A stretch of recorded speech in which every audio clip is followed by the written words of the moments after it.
Welcome to the Windows Computer and Technology channel, and quick, simple thing that some people have been asking me, how do you do this?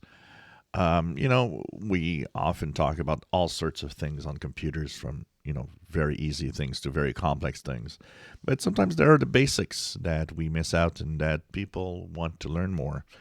So, quick and simple way: when you plug in a USB thumb drive or a flash drive, how do you format that drive?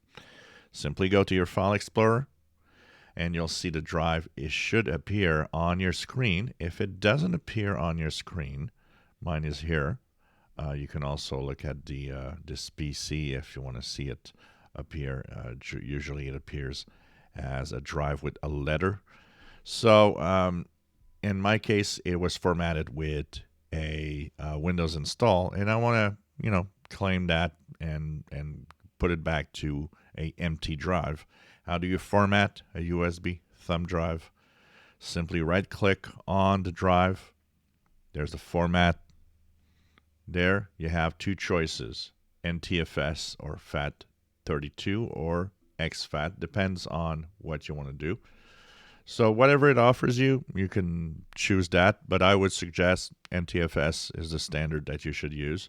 You can rename it, so volume label. For example, I like to call my drive flash drive so that I know it's that. It makes it easier to identify if there's a lot of drives on the PC.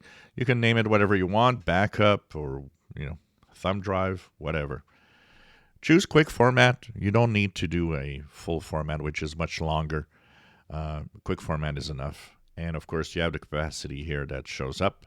Click Start and click OK. Warning, of course, you will erase everything on the drive. Click OK. And after a few seconds, you should have a little box that says Format Complete. And here it goes. Now I've got flash drive that I just formatted, and if I double click on it, you can see it's empty. And it is now available to do whatever I want.